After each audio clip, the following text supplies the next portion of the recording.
Welcome back to my Ramadan series, guys, and today I'm teaching you how to make Karachi style Shami kebabs. Right, so you want to add your boneless lamb to a cooking pot, and then you want to go in with about 3 litres of water before you slice your onions into this.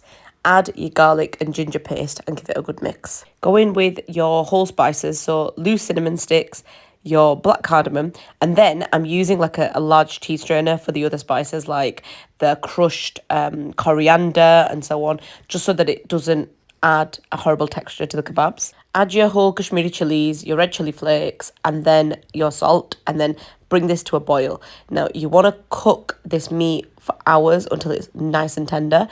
Try and like squish a piece of lamb between your fingers, and if it's tender, that's when you go in with the dal. You still want to have some moisture in this pot so that the dal cooks all the way through, and then once that's done, you can remove the whole spices.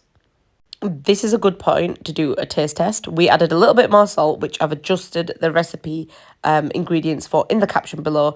And then once it's all mixed through and the moisture has entirely evaporated, that's when we need to process the meat. So this mixture goes in a food processor, and we want to pulsate so that the dal and the lamb become one, and it becomes like a bit of a moldable structure. So you can see that the structure of the meat has changed here. We go in with some green chilies and some chopped up coriander, fresh coriander that is. And then we added a little bit of moisture just so that we could form these patties. So you're making your kebabs, which essentially look like burgers. At this point, you can either freeze your kebabs or you can cook them. And those of you that love Shami kebab and have Karachi style Shami kebabs, you know that you have to cook these in egg wash.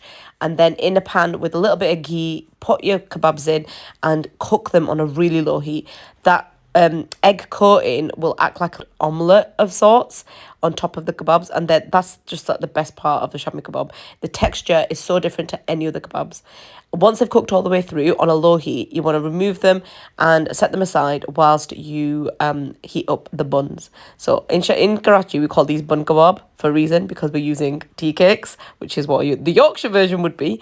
And we tend to have them with a little bit of green chili sauce that we've made at home. I'm adding pickled onions because, oh my God, pickled onions just elevates every kind of burger.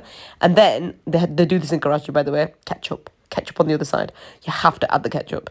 Then tuck in and enjoy this absolutely delicious homemade Shami kebab, Karachi style.